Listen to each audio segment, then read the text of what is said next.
Hello and welcome to Byjus Exam Prep IAS. Welcome to the knowledge series, and in today's session, let's have a discussion on the idea or the concept of LPG reforms.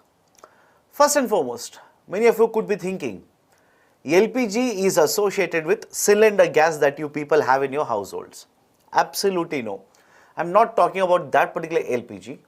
The LPG that I'm referring to here basically is an acronym. The abbreviation of LPG stands for Liberalization, Privatization and Globalization. Lot of reforms have been implemented by the government under these particular concepts over a period of time, starting from 1991. But before that, what were the reasons? Why did Government of India basically adopt this particular stance, or let's say policy or measures? And before that, what were the different policies of the government? I hope all of you know that we got the independence in 1947. There should not be any doubt in this.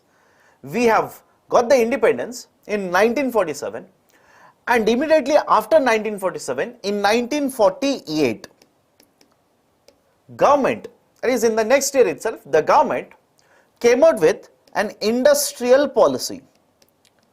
Industrial policy of 1948, important. Why? It was this particular industrial policy of 1948 which announced that India will be following a mixed economy. And in order to promote the concept of mixed economy, under the industrial policy, we divided these particular industries into 4 different categories. And lot of the industries were kept under different categories where private sector participation was allowed. In fact, those particular industries where Government of India, only the Government of India was allowed to participate, or there was monopoly of the Government of India, was very small. But thereafter, government announced one more very important industrial policy of 1956. Important. Why? The government had actually changed the stance. Government changed its viewpoint. Rather than reserving only few of the industries where the government would have monopoly, now Government of India felt in order to achieve the objectives, we will have to control most of these particular industries. And when I say control, it simply means Government of India decided it will be the only Government of India that will set up these particular industries. And that is a precise reason in the industrial policy of 1956, rather than having 4 categories of industries, or rather than dividing the industries into 4 categories, now we divided the industries into 3 schedules. And in these particular 3 schedules, most of the industries were classified and were kept under the monopoly of the government. And as a result of this, what has been the impact of it? As a result of this, most of these industries, Government of India set up public sector entities. Government had a very tight grip on the private sector enterprises. And along with this, from 1951, government started implementing the concept of 5-year plans. All these are going hand in hand, please understand this. The government implemented the concept of 5-year plans. And under the 5-year plans, the most important objectives that the Government of India wanted to achieve can be classified under 4 parameters, GEMS. Although many of the experts or authors will add many of the other parameters or objectives, the most important objectives can be classified under 4 heads: growth, equity, modernization and self-reliance. And this particular concept of self-reliance, under that Government of India basically said, whatever could be manufactured in the domestic market, will try to manufacture. What cannot be manufactured, will try to import it. The concept of import substitution was actually followed because of these particular objectives that were set up by the government. So on one side, government is controlling industries. Government is setting up the sectors one after the other, that is through public sector enterprises or public sector companies. They are participating in these particular industries. And on the other hand, government has kept the policy of import substitution, has kept the policy of the self-reliance, objective of growth, etc. And because of all of these policies performing over a period of time, at the time period of 1991, India faced some of the very important or very critical issues. And these particular issues forced the government of India to change the policies, to change the approach towards making of these particular industrial policies. Now, what was the context? What was the situation in 1991 which forced the government to adopt a different policy like this? First one is, there was a war in Gulf. There was a war which was taking place in Gulf. Now, some of you might be thinking, sir, if there is a war that is taking place in Gulf, why should India change the policy?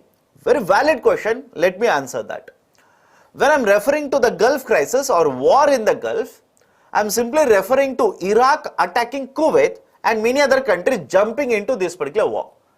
And when this particular war happened, two very important events, or let's say two outcomes have taken place which are directly related with India. One, the remittances that India started receiving came down. Very simple. The remittances that India was receiving came down. What is a remittance here? People from India, citizens of India, will go to rest of the world, work there and send back the money to India. Very, very important source of dollars.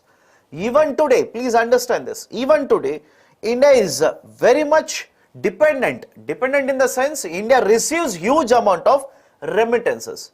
In fact, as per the World Bank report, India is the topmost inward remitter in the global market as such. After India, it is China. So, argument is remittances which are being sent back to India, they started drying up.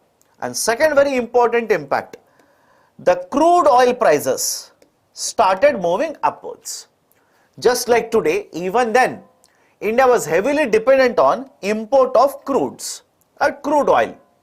I'll repeat the statement here. Just like today, even today, more than 80% of the requirement of crude oil, or let's say the fuels in the domestic market, we import from rest of the world.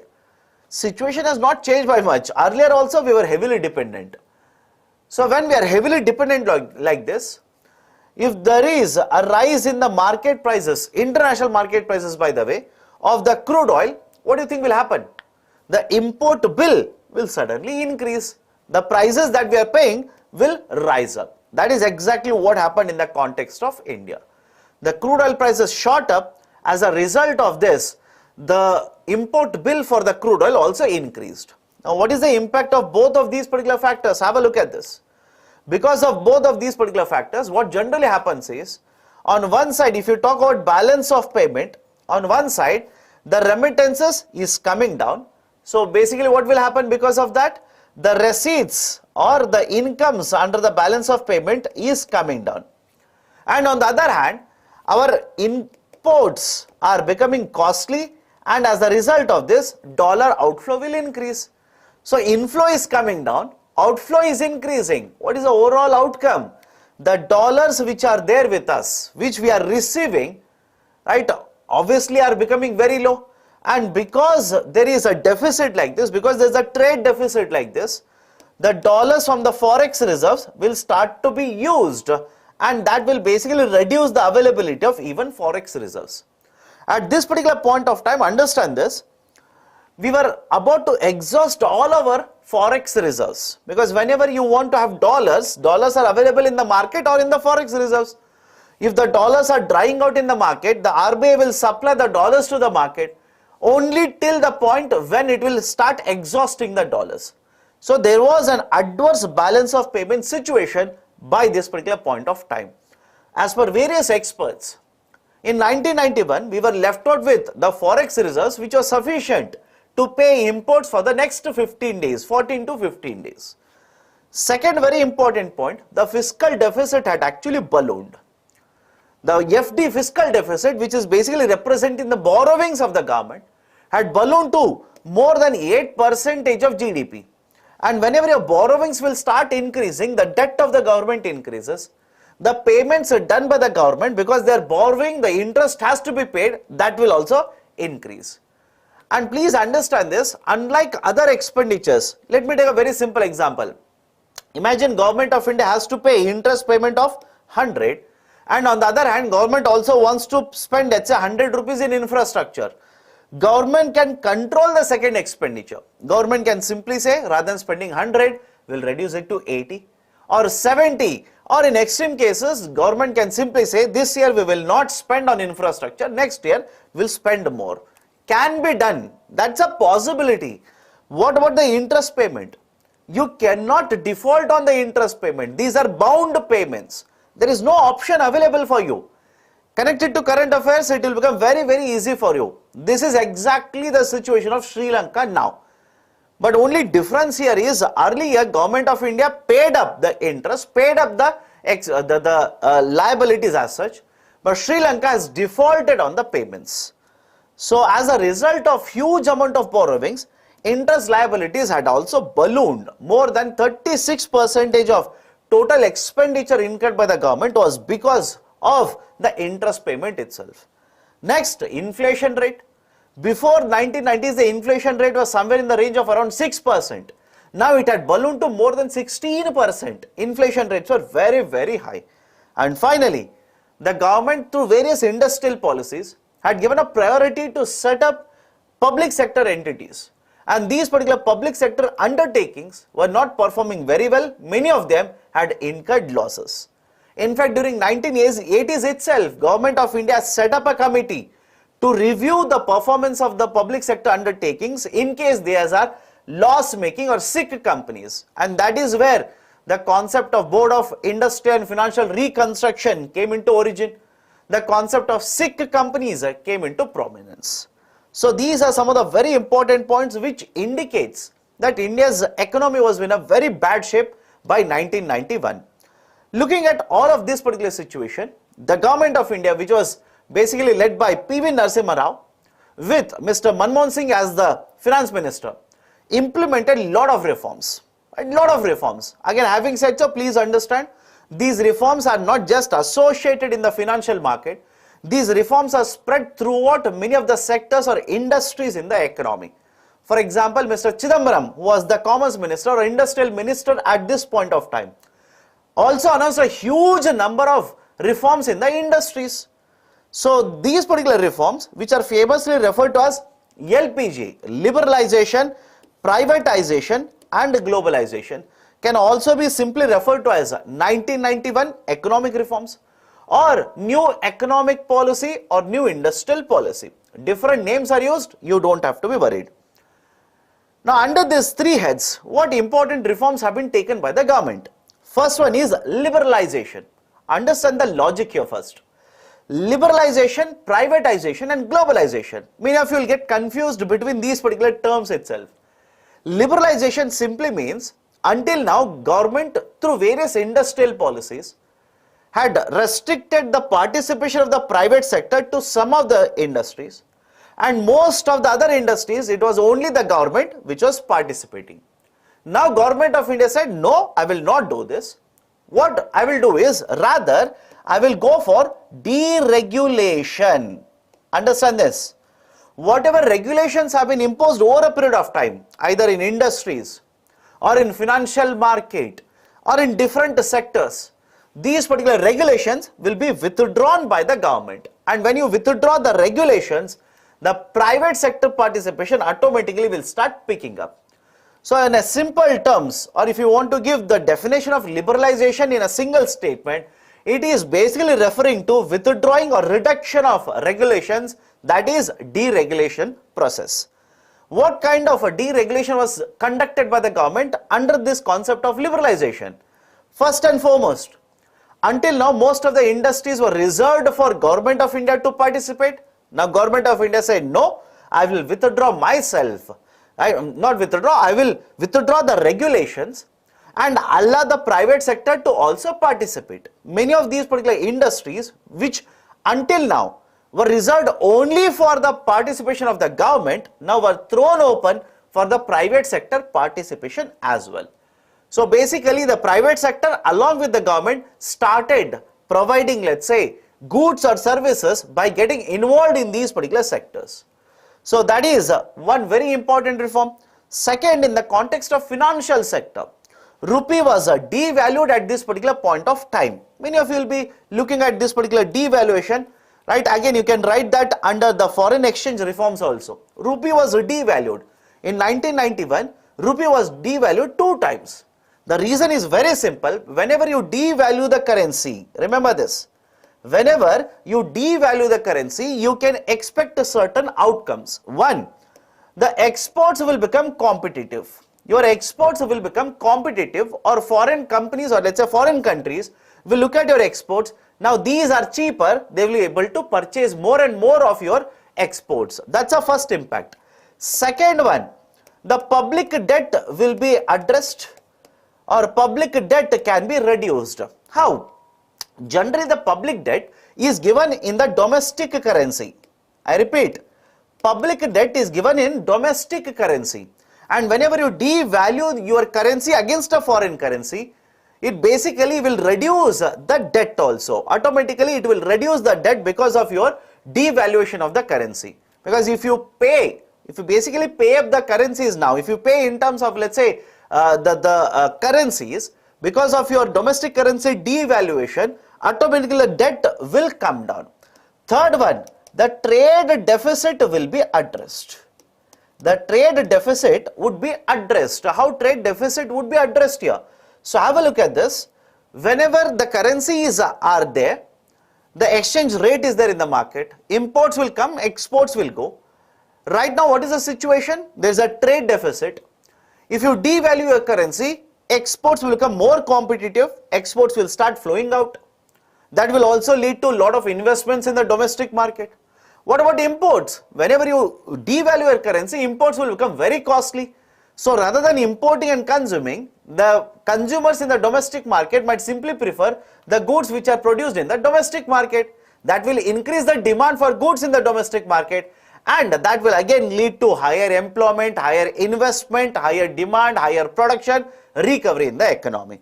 So in financial sector, one, the currency was devalued. The banking sector was allowed to go to the market and raise capital from the market. The foreign institutions were allowed to invest in the domestic market, etc. What about taxation reforms? The government of India set up committee, Rajachaliya committee. Based on the recommendations of the committee, lot of reforms have been implemented. For example, the taxation structure, in case of the income taxes, the number of slabs were reduced. A 3-slab structure was the result of these particular reforms itself. And finally, regarding trade policy, export obligations, or let's say rather than export obligations, export customs or tariffs on exports were actually withdrawn by the government, and over a period of time, even in case of export promotion also, a lot of reforms have been implemented. So under liberalization, government has withdrawn these regulations. What about privatization? What do you mean by privatization here? Remember this, liberalization means regulations are withdrawn, are reduced by the government. Government will be present, private sector will also participate, and basically both of them will start contributing. Whereas in the context of privatization, government will reduce its ownership. I repeat, government will reduce its ownership of the entities. Government will simply start selling these particular entities, part of it or completely these entities in the market, one, to generate revenues, and second, basically it could be a loss-making venture for the government, right? So government will simply sell it off. They don't want to spend their, let's say, incomes that they have collected in a loss-making venture. Or government would simply say, this is not a business I want to be involved in. I do not want to be involved in this particular business. So under privatization, Government of India has conducted disinvestment, where minority stake sale has been conducted. In many of these particular public sector undertakings, Government of India has completely sold off these particular companies. For example, Maruti was earlier owned by the government, now it has been sold off. Modern Foods was earlier owned by the government, it has been sold off. So second pillar was privatization. Third pillar, globalization. Right? What is the simple meaning of the term globalization? Under globalization, we will increase the commercial activity or commercial transactions between one country with the rest of the world. I will repeat the statement. Globalization in a nutshell simply means the commercial transactions between one country with the rest of the world will be increasing. The integration with the rest of the world or global market will be increasing. How does that happen? Imagine you will regulate or you will basically deregulate many of these particular restrictions which are holding back the imports into India. You will withdraw these restrictions. You will promote exports. People will start moving from your country to rest of the world. Foreign investors will come into your country and start investing. All of these basically lead to what? Integration of the domestic market with the global market. And don't you think that is actually happened in the context of India? For example, what has India done under the concept of globalization? Government is allowing foreign institutional investors, foreign portfolio investors, that is another name for this, and foreign direct investors to invest in India. Right? Government of India has done this. Government has basically introduced exchange rate reforms. Right? Until 1991, we used to follow a concept of a basket market exchange rate or basket related market exchange rate. There was a basket of currencies which was used to basically peg the exchange rates. 1992 and 93, we introduced a liberalized exchange rate management system, and after that we have introduced a managed exchange rate or floating managed exchange rate. So exchange rate reforms have been implemented. Controls which were imposed by the government, on many of these industries have been withdrawn. Now foreign companies can simply come, start investing in these particular, let's say, sectors. Human labor movement has been allowed. Capital movement has been promoted by the government now. So these types of measures have been taken by the government to promote the concept of globalization. Now, having said so, what is the evaluation? Very recently we have completed 30 years of LPG reforms. So what is the evaluation here? First one, because of the LPG reforms, we have been able to achieve very good growth rates. In fact, understand this. Until 1990s, if you look at the growth rates, generally the growth rates used to be in the range of 3%, 4%. But post that, we have been able to achieve 7%, 8%, 6% GDP growth rate. And that is primarily attributed to these reforms which were taken by the government from 1991. Second one, lot of jobs have been generated. And when the jobs are generated, the incomes that are earned by the households have increased. Standard of living or quality of life of the people has increased. Foreign investment has been flowing into India. If you basically rank the countries, right, from the topmost to the lowest country which attracts the foreign direct investment, India will be in the top 10 countries. So foreign investment that is flowing into India in various sectors has increased. Exports from India also have increased over a period of time. In addition to this, what about the other important macroeconomic parameters? For example, now we have been able to control fiscal deficit. Don't say that, sir, if you look at the fiscal deficit, that's very, very high in the current situation. That is because of the pandemic, right? So compared to earlier situation where the FD was very high, post 1990s and especially post 2000s, we have been able to bring down the fiscal deficit. We have been able to bring down the current account deficit also, or control current account deficit. Inflation is very moderate today. For example, earlier, if you remember, the inflation rates were around 16%. And if you look at, let's say, from 16 to 21 in case of India, inflation rate is somewhere just above 4%. So such a huge difference, right? So these are some of the very important indicators to prove that, yes, the LPG reforms have led to positive outcomes in the context of Indian economy. What about certain concerns or the issues related to these LPG reforms? First and foremost, after the implementation of LPG reforms, we expected that with generation of employment, the income inequality or the poverty numbers would actually come down in case of India. Right? Understand this very carefully. No doubt the percentage rate of poverty in India has come down. But even today, India houses one of the largest number of poor people in the global market as such. And what about income inequality or wealth gap? Earlier it existed. We expected it will come down. We expected these reforms will lead to inclusive growth. But no, it has not happened. The income inequality, especially in the last couple of years, actually has been higher. That is, rich people have become very, very rich. Poor people have remained poor itself. That has been one very let's say criticism or very important criticism against the implementation of LPG reforms. Second very important point, we expected a lot of jobs to be generated because population is very high. We expected this population to be absorbed and they will get the jobs. But in the last 1.5 decade, there is a situation of jobless growth in India. That is, the growth rate is there, but the number of jobs which are generated are very, very low. Right? Don't you think that's a problem for a country such as India, where annually more than 10 million people join the labor market to search the jobs? That is one more issue. Third issue has been, yes, the investments have come, but all the sectors have not been able to attract the investments. For example, if you find out about FDI, a large chunk of this particular FDI has gone into services sector. Specifically within services sector, IT and ITES sector. What about agriculture sector? Agriculture sector houses a large chunk of working population in India. What has been the growth rate in the agriculture sector? What has been the rise in the incomes in the agriculture sector? Has the stress in the agriculture sector been addressed with LPG reforms? Absolutely no. So first one, right, I'll come back to this. Growth has not been inclusive. People still remain poor. Income inequality is already there. Reforms are concentrated on industries and impact on agriculture was very less. Jobless growth is a problem. Some sectors have been ignored. Best example, agriculture sector. Now what is this particular first point? The vulnerability of Indian economy has increased. If something happens in, let's say, European Union, we are worried. If something happens in USA, we are worried. Some of you might be thinking, why? Let anything happen in USA, let anything happen in European countries. Why should I be worried? That is one of the biggest issues when you go for globalization. For example, we are having trade relations with Russia. We are having trade relations with Ukraine also. Some of you might be wondering, sir, what kind of relations? We are importing, we are exporting agriculture commodities, other commodities.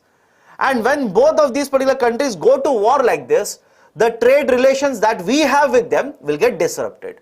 For example, we used to import a lot of fertilizers from Ukraine and some other countries in that region. Because of the war, freight rates have increased, crude oil prices have increased, cost of transportation has been increased. We are unable to import fertilizers from these particular countries. And if we import something from Russia, other countries will look at us in a very angry mode, etc. So these are some of the issues. So understand the logic here. Whenever you adopt a globalization process, no doubt you will achieve certain very good outcomes, positive outcomes by the way. Investments will increase, employment will increase, capital flows will happen, quality of life, a standard of life increases.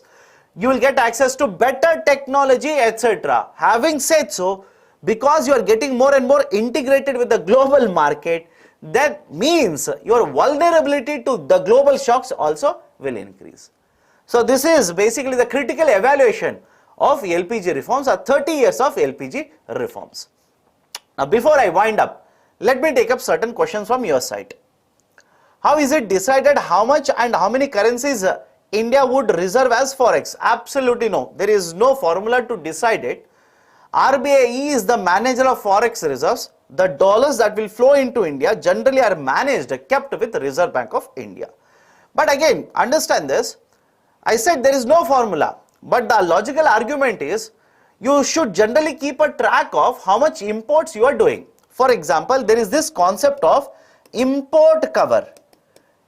Higher the import cover, it is always preferred. What do you mean by import cover? How many forex reserves do you have to cover for the imports for next coming months? If you have an import cover of 10 months, it is better compared to an import cover of, let's say, 8 months. If you have an import cover of 15 months, it is always considered to be better compared to having an import cover of 10 months. Sir, can India be categorized as capitalistic state since the government is privatizing everything? No, India is still a mixed economy. Okay, India is still a mixed economy. Can any nation become globalized without being liberalized? If liberalization is integral to globalization, then why these two different terms are often used? Please understand, liberalization if you want to become a globalized economy, or if you want to follow globalization, no doubt you will have to go for liberalization. Otherwise, right, you will open up the market, you want the foreign countries to invest or foreign companies to invest in India, but all the sectors are controlled by the government. All the sectors, only government of India sets up industries. What is the point? Do you think foreign companies will invest in India? Absolutely no. So the idea of liberalization, look at the context. Context is different. Liberalization simply says regulations will be withdrawn by the government. Now it doesn't say because of this whether we are promoting the foreign companies investment or domestic companies investment. What it simply says is the controls that were set up earlier by the government in form of, let's say, licensing regime, in the form of, let's say, not allowing the companies, private sector to participate more and going for nationalization, etc. The idea of liberalization is withdrawing the regulation. Now the idea of globalization is we are going to increase the flows that are going to take place between India and rest of the world. For example, Indian companies will be allowed to invest in rest of the world. Foreign companies are allowed to invest in India. That the foreign investors are allowed to invest in the stock market. Indian investors are allowed to invest outside India. Indian citizens are allowed to go outside India and work, etc. So the context is different. Okay, so these are the various questions. Let me stop the discussion here regarding the LPG reforms. If you like this particular initiative, hit the like button, provide your valuable comments in the comment section below. And if you have not yet subscribed to Byjus Exam Prep IAS, kindly do. Thank you. Have a great day.